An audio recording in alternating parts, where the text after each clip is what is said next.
The early morning sun pressed softly through the tinted glass of the downtown tech tower, casting long rectangular beams across the pristine marble floor. Street noise below was a low murmur, distant, irrelevant to the quiet sanctum of corporate pride that stood towering against the skyline. Inside, everything was curated to perfection. Polished walls, brushed steel fixtures, museum-grade lighting above minimalist digital art. Even the air felt rehearsed, filtered, and conditioned to remove anything unsightly, anything out of place. Malik stepped through the revolving doors alone, his silhouette briefly fractured by the motion of glass as he entered the atrium. He carried no entourage, no briefcase, just a folded invitation tucked carefully into the inner pocket of his blazer. His blazer itself was not expensive, but immaculately clean. The charcoal fabric, slightly worn at the elbows, bore the story of a man who didn't buy new things simply for the sake of appearance. His shoes were polished but old, betraying years of walking without luxury, only purpose.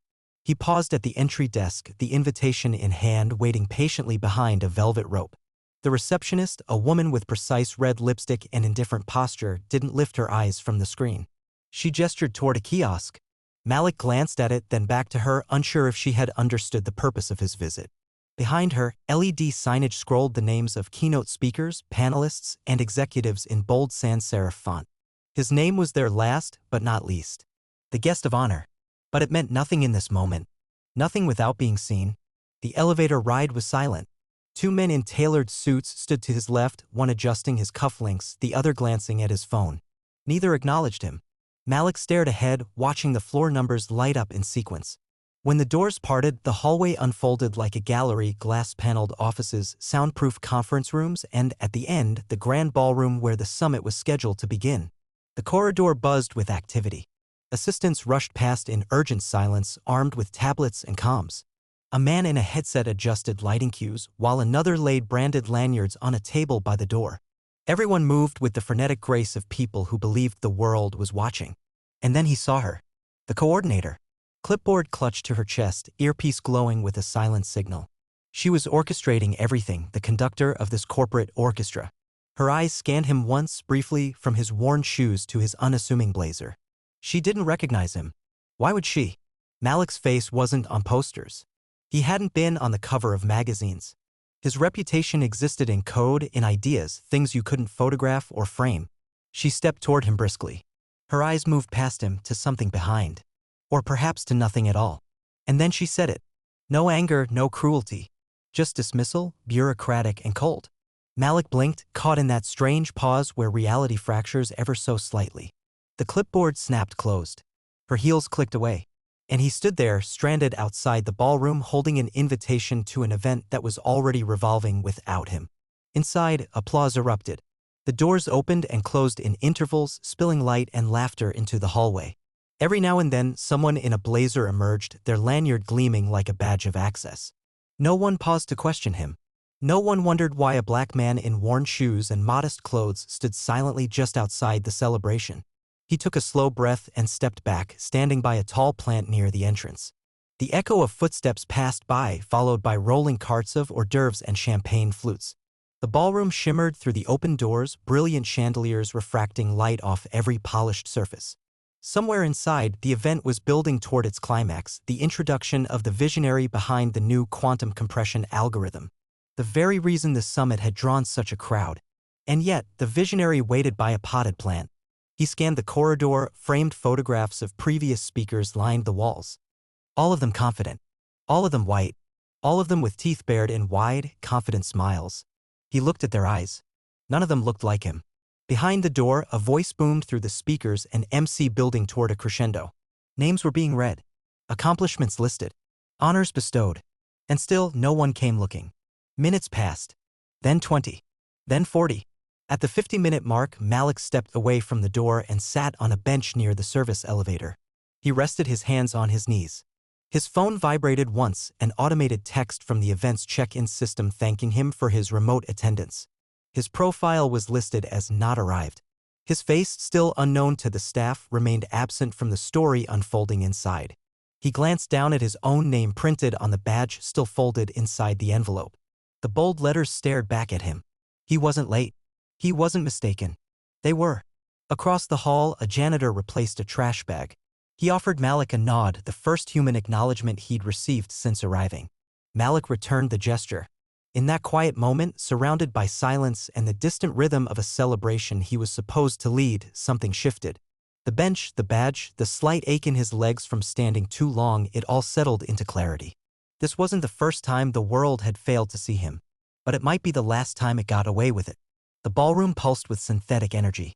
Between the clinking of cutlery and programmed bursts of applause, everything about the event felt engineered, an artificial brilliance masking a hollow undercurrent. Spotlights illuminated a wide stage, flanked by banners bearing the names of elite tech sponsors. Rows of suited attendees, faces powdered under studio lighting, nodded along to words that floated through the air like confetti: innovation, synergy, disruption, revolution. At the podium, the interim speaker stood in place of the absent guest of honor. He read from a teleprompter, his voice practiced, but hollow. He mentioned a visionary, a brilliant mind, a man of the future. There was no photo on the display behind him, just a placeholder graphic of digital circuitry and abstract light beams. The audience clapped automatically. No one asked why the keynote hadn't yet appeared. No one noticed the empty front row seat with a nameplate bearing a name none of them could pronounce with certainty. Outside the grand ballroom, Malik remained seated on the bench near the emergency staircase, the white envelope still unopened beside him. The murmurs and crescendos of applause seeped faintly through the walls like distant thunder, present but not pressing. Every part of him had once dreamed of this moment, to be recognized not because he demanded it, but because his work made denial impossible. And yet here he was, disinvited from his own arrival by the apathy of gatekeepers who judged by attire and skin before they checked credentials. He leaned forward, elbows on knees, head bowed, not in defeat, but in concentration. His phone buzzed again. This time, it wasn't automated. It was from the assistant to the summit director, a polite inquiry asking if he'd arrived at the venue yet. He didn't reply. He stood slowly. Around him, the rhythm of the building continued, rushing interns, deliveries, flashes of high heels and polished loafers scurrying between segments of the event. The air was still cool, clinical, and unwelcoming. He moved through a side corridor marked Staff Access Only. No one stopped him. His badge remained in his pocket. He walked calmly with purpose. He passed rows of catering trays, AV equipment, cardboard boxes of lanyards no longer needed. Everything behind the curtain was more real than the show itself. In a maintenance alcove near the loading dock, a janitor sat on a plastic chair drinking coffee from a paper cup. The man looked up, nodded again, recognizing Malik from earlier. There was something reassuring in that nod. Not reverence. Not interest. Just acknowledgement. As if Malik wasn't invisible. Beyond the alcove was a rear stairwell that wound upward beside the ballroom. He climbed it slowly. Step by step, each footfall echoing off concrete. At the top was a steel door that opened into a narrow technician balcony above the main stage where AV engineers managed the lighting and sound. None of them noticed him enter.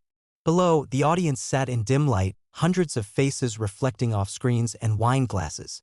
On stage, another presenter, this one from a major firm, had begun a slideshow explaining the impact of the compression algorithm that revolutionized their data infrastructure. The audience nodded.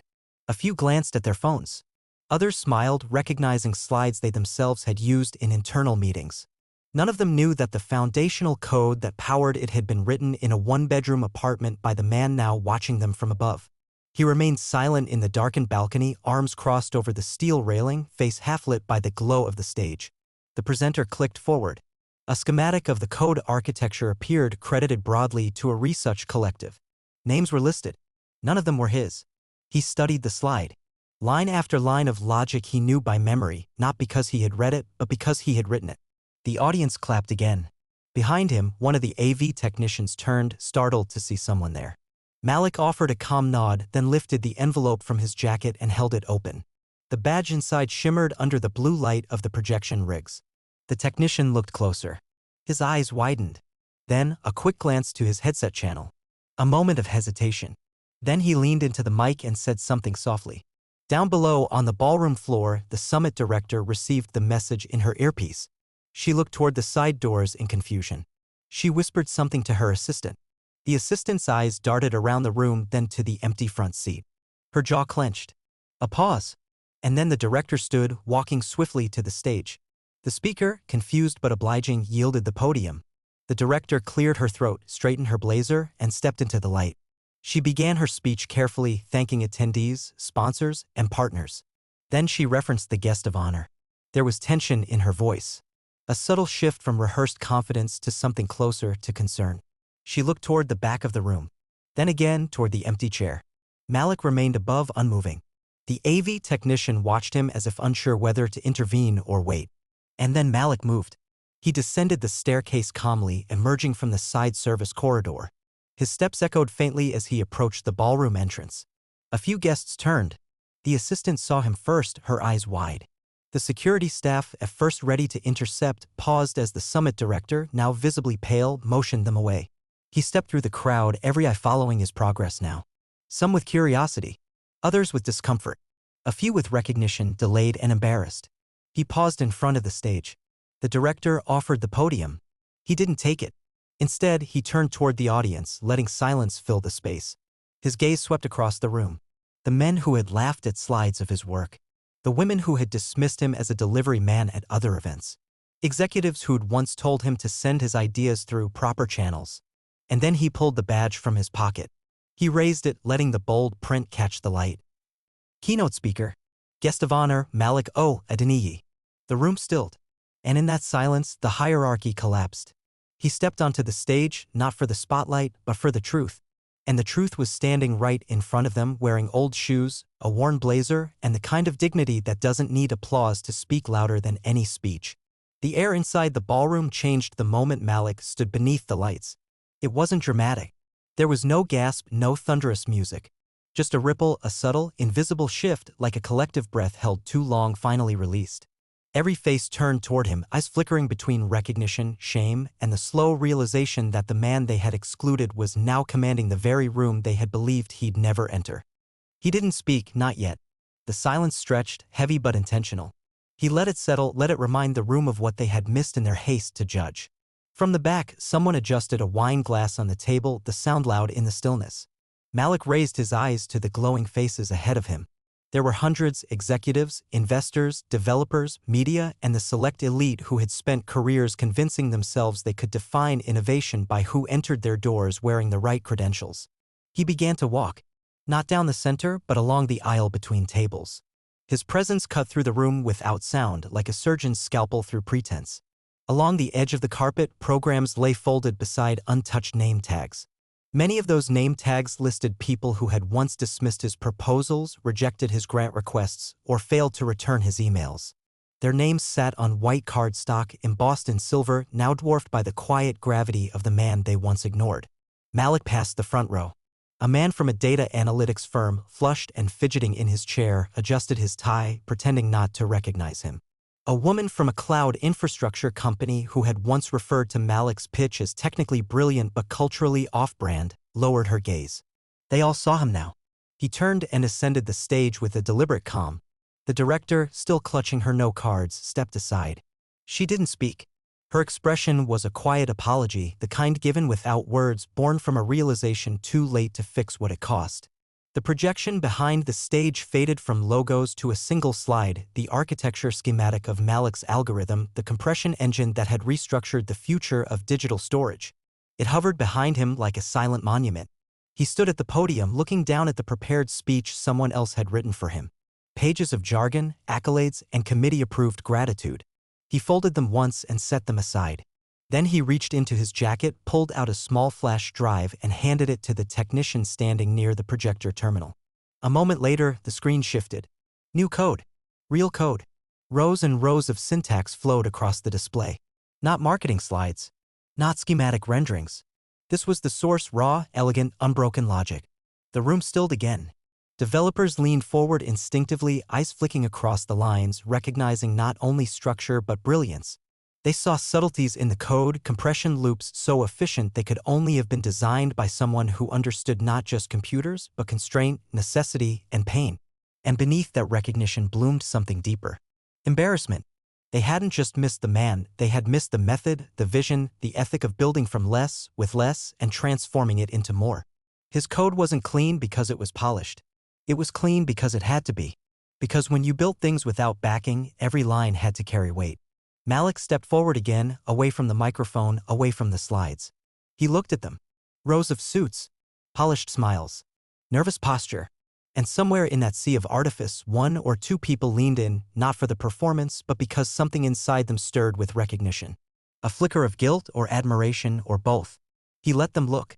He didn't need to recount the years they'd erased him. Didn't need to list the emails unanswered, the rooms he wasn't invited into, the times he'd walked away from meetings knowing they had never seen him, only the version of him they were taught to overlook. His silence now was more articulate than any monologue. And then he stepped down from the stage.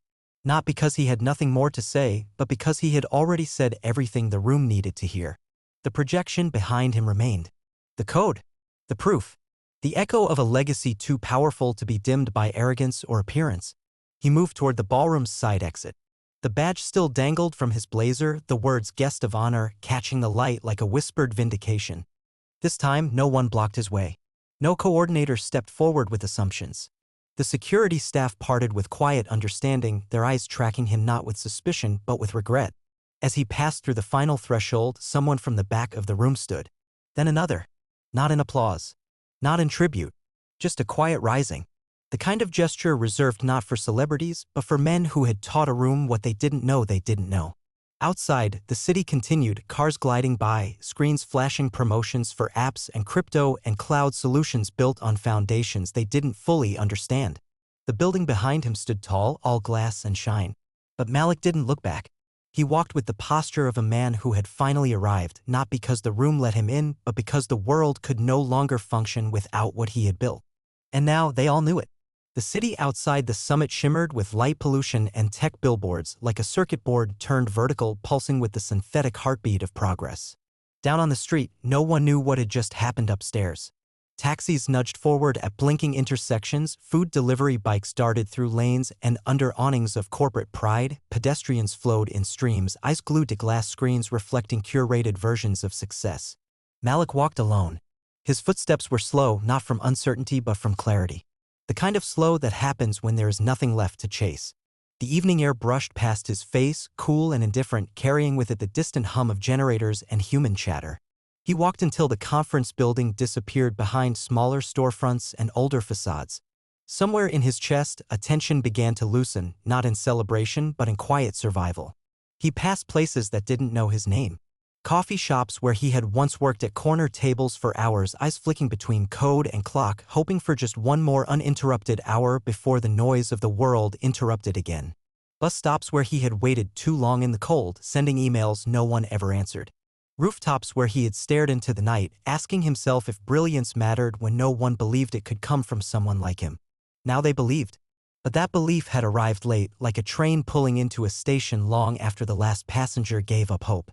He entered his apartment without turning on the lights. The space was clean, sparse, not out of aesthetic but necessity. A single desk in the corner, flanked by a second-hand chair and a modest monitor. On the wall above, a single framed photograph, his mother, seated in the break room of the convenience store where she worked, smiling into the grainy lens of an old phone camera. She had never been to a summit, never learned the terms her son would master. But she had known everything that mattered. He sat at the desk. The room was quiet, save for the hum of the building's radiator and the occasional street noise outside. He opened his laptop and began to type, not for a client, not for validation, but because building had always been his form of breathing. On the screen appeared a new project folder, Unclaimed Architectures. Inside, he began cataloging everything they'd built on top of him. The algorithms he'd sent out under fake names to avoid bias. The prototypes abandoned after investors said they didn't fit the demographic.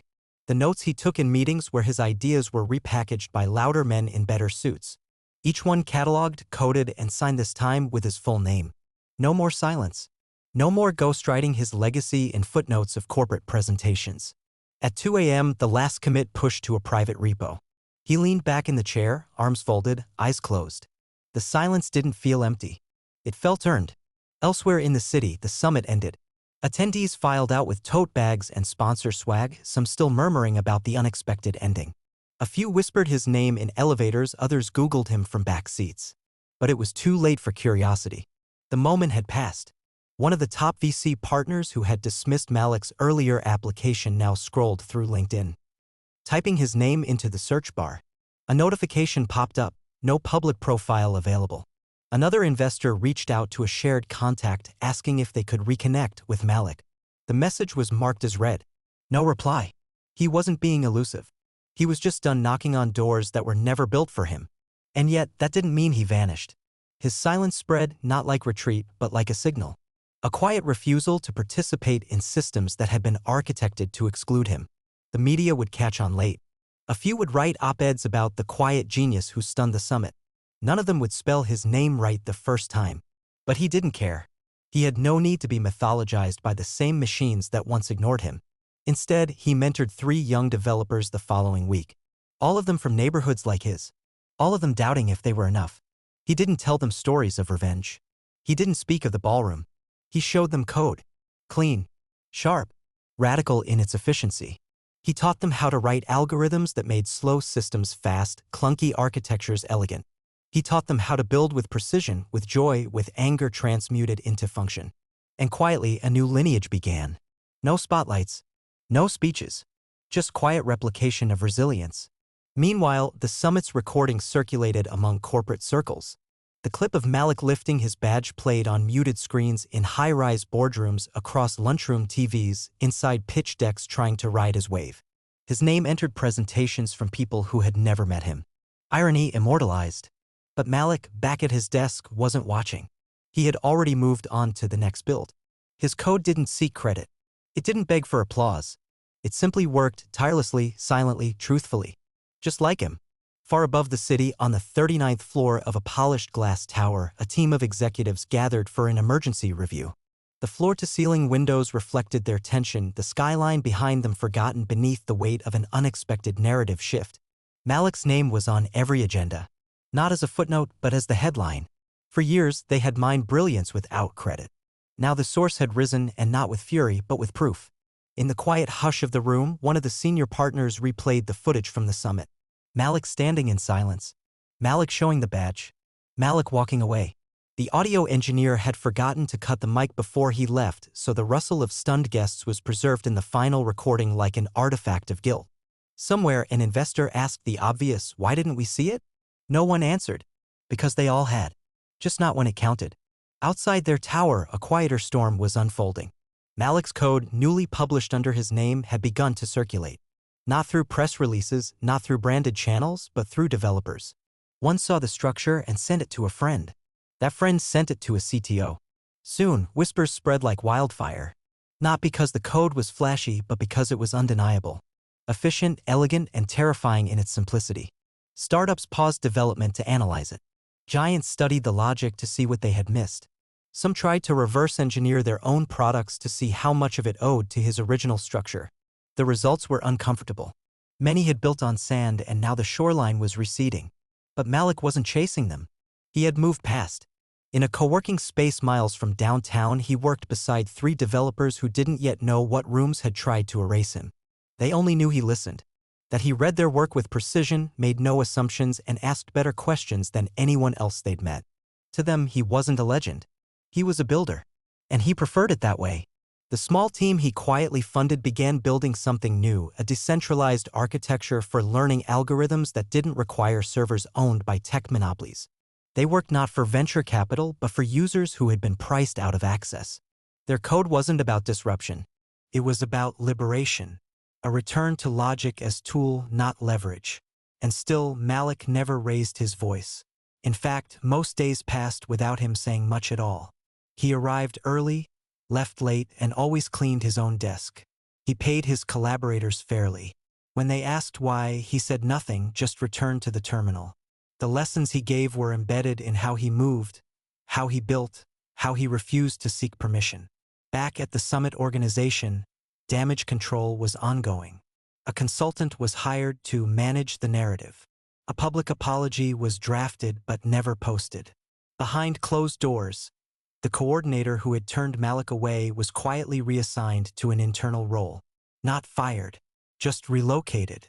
Silence was the currency of institutions, never justice, only adjustment. Meanwhile, Malik declined every interview. A journalist emailed him a 5-paragraph request with phrases like, "genius underdog," and "tech's best-kept secret." He replied with a line of code that simply printed the phrase, Ask better questions. That was the only thing he would say. But others began speaking for him, not out of exploitation but out of reverence.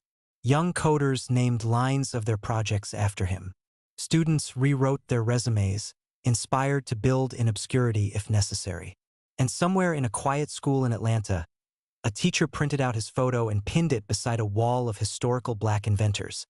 Not to glorify, but to remind students what being overlooked doesn't mean. It didn't mean unseen. It didn't mean unworthy. And most of all, it didn't mean stopped. Malik, for his part, ignored it all. He moved his team into a second location closer to underserved neighborhoods. He opened free courses in algorithmic literacy. He deployed local servers that ran clean, fast, and cost-free. And through it all, he never added a logo to his work. Never sought branding. He built for function, not fame. Late at night, in the quiet hum of a server room, he stared at rows of blinking lights. They whispered in rhythm, stable, precise. A language he trusted more than headlines. He opened a terminal, typed in a new repository name, started before you saw me, and smiled. Because in truth, he had never arrived late. He had always been there. The world had simply been too distracted to notice. Until he made it impossible not to. The rain fell in tight vertical lines, streaking across the window pane like binary code tumbling through sky. It was the kind of storm that didn't shout, only whispered with purpose. The streets shimmered beneath it, their puddles alive with light from street lamps and passing cars. In the distance, the towers of the tech district blinked behind a gray veil. Quiet, towering monuments to an industry still reeling from a truth it had tried to overlook. Inside a modest data lab on the edge of the industrial zone, Malik sat alone. His team had gone home for the weekend, leaving half-written code on whiteboards and the hum of ongoing scripts running in the background. The silence wasn't empty. It was sacred, a reminder that creation happens not in applause, but in process. The servers behind him pulsed like a second heartbeat, syncing with a quiet rhythm only builders understand. Line by line, the world was being reshaped, not by marketing slogans but by real structure. Malik's desk was Spartan. A worn keyboard, a matte black monitor, a small plant near the edge of the table. Beside it, a folder. Inside, handwritten notes from a time before anyone returned his calls. Sketches of logic trees, fragments of code on graph paper, a list of companies that had once called his ideas non-viable. He didn't look at them out of spite. He kept them as timestamps, not of rejection, but of persistence. He opened a new terminal window and paused. There was no need to prove anything anymore. The summit had done that for him. But something deeper stirred now. Not a hunger for validation, but the question, what comes after the win? In the days following the conference, something strange had begun to happen. A series of anonymous commits appeared in open-source repositories tied to Malik's name. Elegant fixes, security patches, tools designed for low-income educational networks. None of them were announced. There were no usernames attached, only encrypted hashes that the community began to associate with a single phrase. Ghost, guest honor operating silent thread. Developers around the world noticed. It wasn't just the quality of the work. It was the intention behind it. Code that didn't serve profit. Code that solved real problems. Offline functionality for rural schools. Lightweight encryptions for community clinics. Compression tools for underpowered devices. Wherever a digital need existed, Ghost arrived, unseen, unmarketed, unstoppable. And people began asking, was it him? Malik never confirmed. He didn't need to. The work spoke loud enough. Elsewhere, in a glass boardroom downtown, the summit organizers attempted a rebrand. They quietly altered the official video, trimming the moment where Malik was turned away. But the internet remembered. The raw footage had been uploaded anonymously the next day, archived by thousands. It became a case study in corporate oversight. Business schools analyzed it. Journalists dissected it. Panels held debates over how to prevent another Malik moment. But Malik didn't want another moment. He wanted change. And so he built something new. A framework, not a product. An infrastructure others could use without him. A guide not only in code but in philosophy. It outlined how to build tech that included those who didn't speak the dominant language. It showed how to write documentation without condescension. How to fund talent that had no pedigree. How to see people not as resources but as architects. He called it the protocol. Not flashy. Not buzzword. Just real. He uploaded it at midnight. By morning, a dozen universities had mirrored it. By week's end, governments had requested consultation. He never charged them. He told them, "You ignored me for free. Now you'll listen the same way." And still, he stayed out of view. In a cafe far from the tech district, he taught a 10-year-old how to debug her first loop. In a community center, he helped a retired mechanic set up a local server for job seekers. On a train ride, he rewrote a broken API for a charity's food distribution system because the developer had vanished and left no documentation. He handed the fix to the staff, smiled, and stepped off at the next station. None of them knew his name. They just remembered the kindness. And that was enough. One evening, as spring folded gently into summer, Malik stood at a rooftop edge, overlooking the skyline. Below, the city pulsed. Not with power, but with people, millions of them navigating their days unaware that the systems beneath their lives were now more just, more fair, more human because of him. He thought of his mother then. The way she would fold laundry and talk to him about stars, reminding him that the brightest things in the universe are often the most distant, seen only by those who look up long enough. And he realized she was wrong.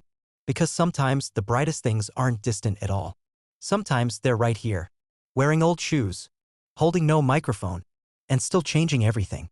And when history asked where he had been that night at the summit when the lights were on and the names were read and the seats were full, let the record show. He was never late. He was just too far ahead.